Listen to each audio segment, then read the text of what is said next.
Alright, so I'll get my experience taking off my cover and my steering wheel. Alright, so the most important things for this is I'm doing this project because my horn did not work. My airbag indicator light on here was always turned on, and my cruise control did not work either. So I am going to replace, or I did replace the clock spring in my steering wheel. I did get my horn back. The airbag light indicator stayed on, and I don't have my cruise control back. However, I guess the pro is that I spent maybe like, I had to have a horn. I mean, especially I drive in Florida. There's so many old people that just don't move, always at the stoplight, and I get impatient and I want to honk into them, but I didn't have a horn. So anyway, I honked. Now I have my horn back, also for emergencies. Like, you gotta have your car horn. So for basically around, I found the part online for about $50 ballpark, I believe 50, 60 bucks. Anyway, did not have to go to mechanic, just watch the video.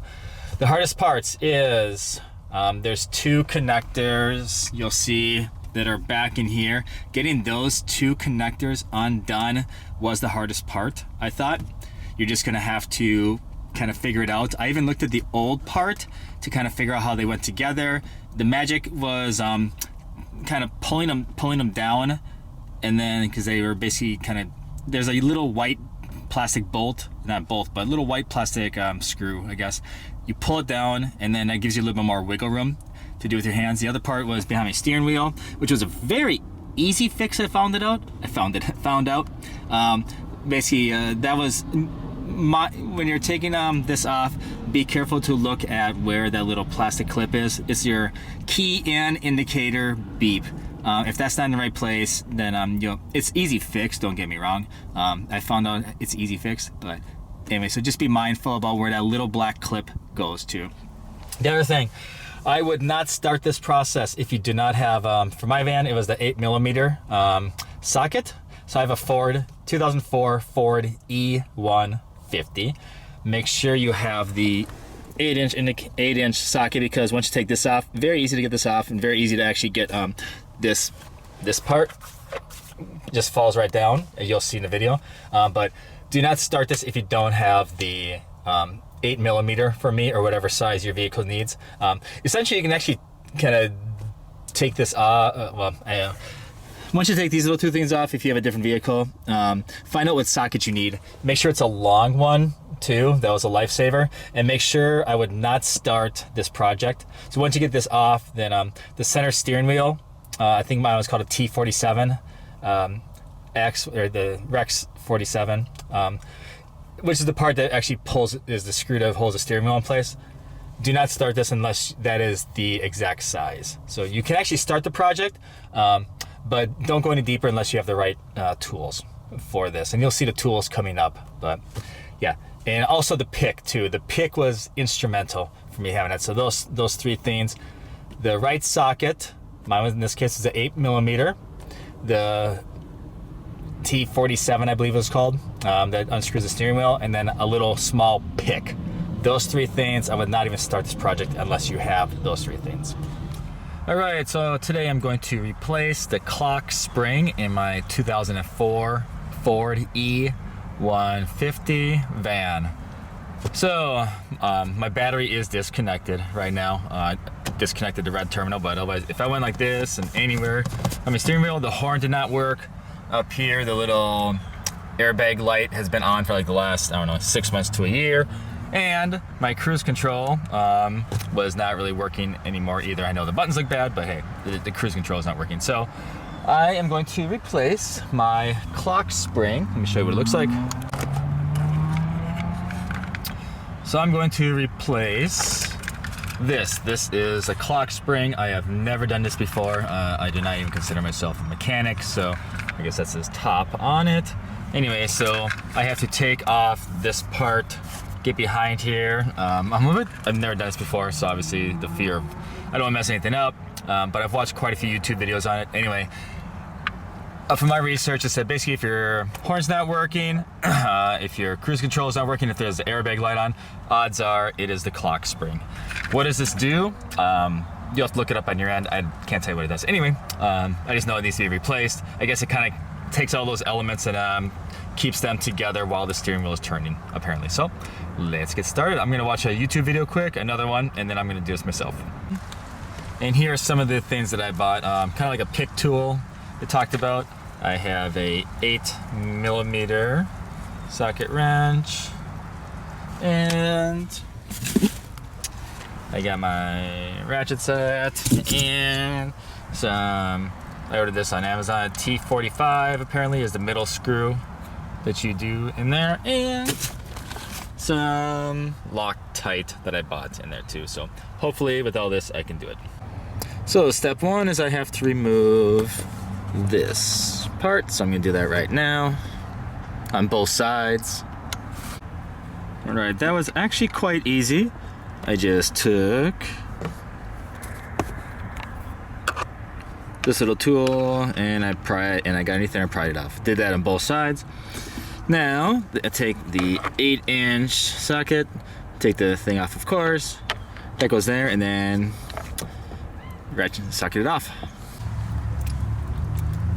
All right, so now I'm taking my ratchet in there and 8mm one, and I'm getting that bolt out.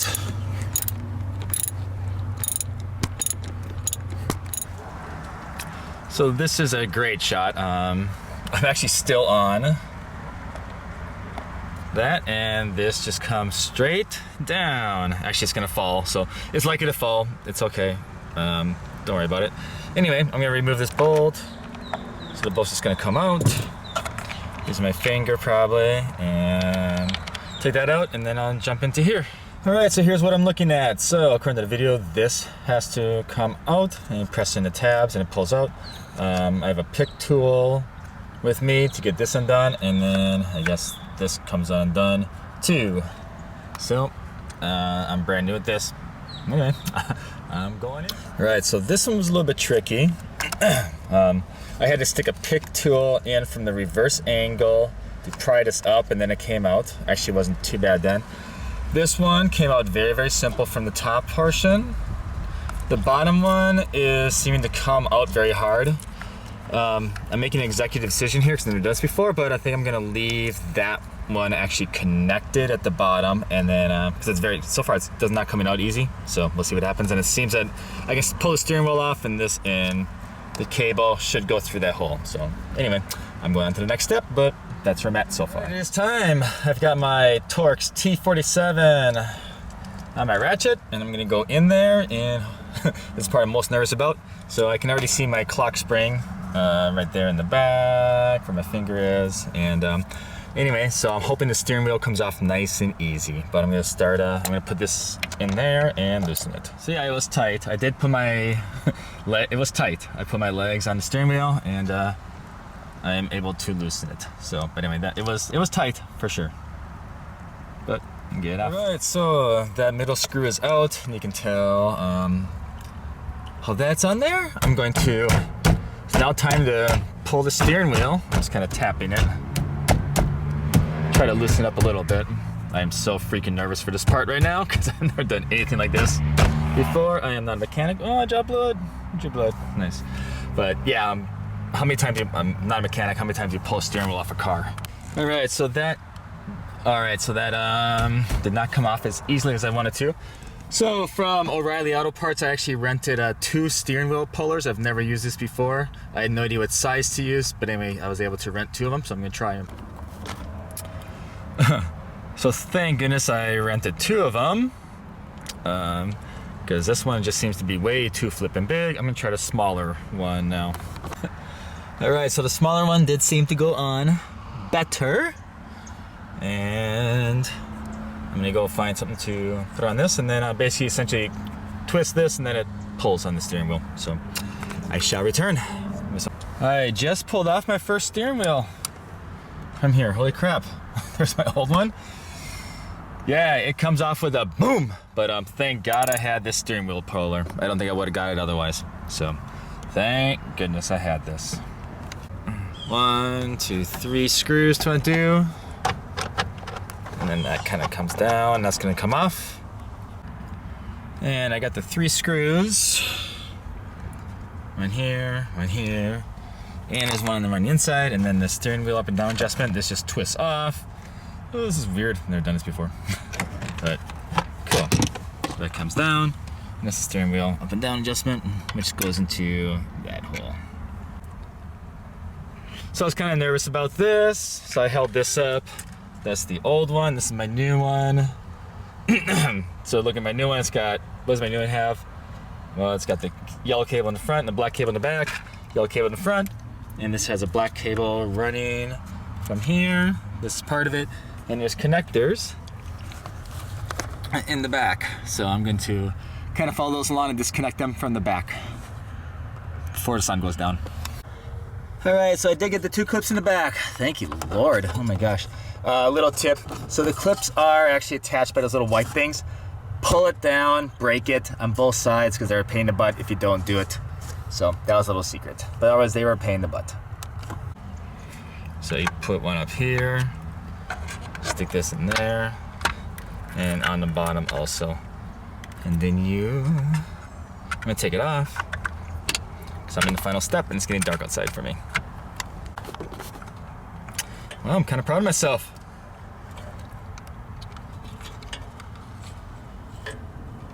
Oh, but I don't know about the ignition though. I don't have, that was not expected. Unless that's not a really, oh good, thank God. Okay. I am going to pull out my old clock spring. I have successfully taken out an old clock spring. Wow. All right, that's what I'm left with. That's my new one. And I have no idea how to do the pulley system yet. But anyway, I might have to watch another quick video on it, but that's what I'm left with. First time doing this, I am not a mechanic in any way, shape, or form. All right, so this little piece here has been a pain in the butt. It goes apparently right inside of there on the inside. Anyway, I've been having a hard time. I basically just took this and moved it up, and I'm gonna try to get this little piece inside of here now. You'll have to figure it out. All right, holy crap. I mean, wow, the moment has arrived. I have officially assembled everything back on here. I even put, except for the 2 little things there, but that doesn't matter. I can put those back on anytime.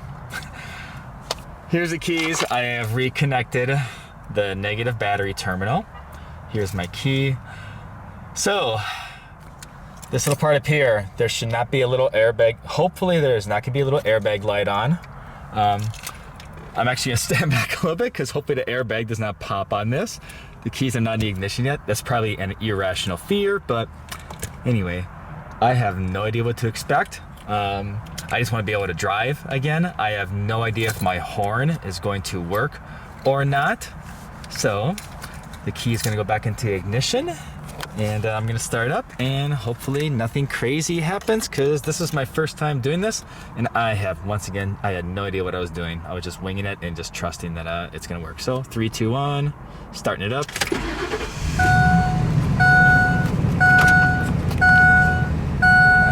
would love my airbag light to go off, but it did not. That is a bummer. Man, let's see if my horn works again. Hopefully it will. There's the test for my horn. Going in 3, 2. My horn works. Oh my gosh, my horn works again. I'm so happy my horn works. My airbag light did not go off, but I have, once again, I have a horn on my car. So I'm very happy. And it's turning nicely. Yay. I'm gonna go drive around the parking lot over at Lowe's. I'm at Walmart right now. There's other people around me, but I'm gonna drive around the parking lot at Lowe's and see if my horn still works. So the car is driving just fine. It's turning just fine, thank God. And I'm gonna do a horn check. Love it. I have a horn again, yay. I'm gonna try the freeway. I'm gonna go test my cruise control. Right, a little update on my car. So the horn does work. The cruise control did not work, which I can live with. I was hoping it did, but so far it has not worked. The other thing that does not work is, I have to fix right now, I'm gonna give a little update on that, is, so the key is not in the ignition. When I open the door, it beeps. That is not supposed to be that way. The key is supposed to be in the ignition as a warning for that. And I spent a lot of time, and close the door, so now I'm gonna figure out, behind this is a little small mechanism that I was messing around with a long time when I was fixing it, as you saw. There's a small little tab that I'm gonna try to show that is pressing against the cylinder. It is not supposed to be that way. So the little, I might have to take this off. I have to take out my ignition cylinder, which I've never done before, but that has to come out, and I have to essentially move this little metal piece into a different place so that it only triggers when the key is in the ignition and when the door is open as a warning. So I'm gonna try to do that right now. So underneath here, there are 3 screws, 1, 2, and 3, and then you see a small little hole there. That hole is where you're supposed to stick up a little metal prong that pushed against the tab on the metal cylinder. The metal cylinder comes out. I'm just gonna take this whole piece off underneath here. Do I have to? I don't know, I just am. And then you take your steering wheel column and you just twist that and it pulls out. So I'm gonna do that right now. All right, so see this little wire? That little wire has a little thing on it at the end underneath there, and has a little metal piece, and it is touching this metal cylinder on the inside. So now I'm going to press against this little tab here. All right, so the bottom part is off now. This little wire, the beep is gonna be on there. That's what I'm trying to get rid of. I hate that beep. See a little metal silver thing? You press up on that. So you turn the key onto the on position, you press up on that, and the cylinder should pull out. On the end of this red wire, red and black wire, is a little metal piece. That's so annoying, I gotta get rid of it. On the end of that is a little metal piece that is touching the cylinder, and I'm taking as some need to adjust.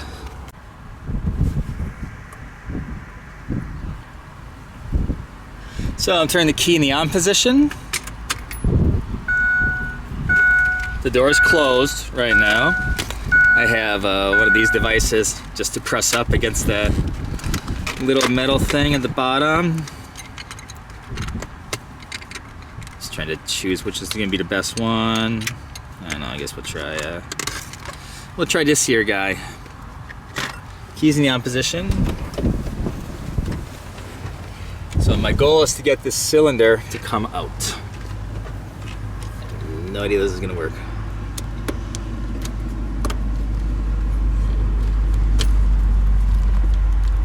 I'm nervous as heck about doing this because I've never done it before.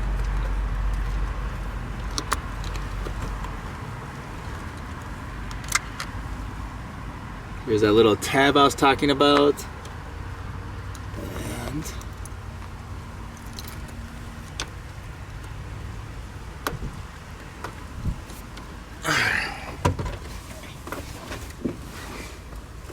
this is so weird doing it. Oh my gosh, wow, that actually worked. That's my first time ever doing that. That was very, very nervous to do. Hope I get it back in. Nicely. Only goes in one way. All right. I hope I didn't make any mistakes, but anyway, so that little metal device is off right now. As soon as you touch it to this, oh, that didn't actually go off, son of a gun.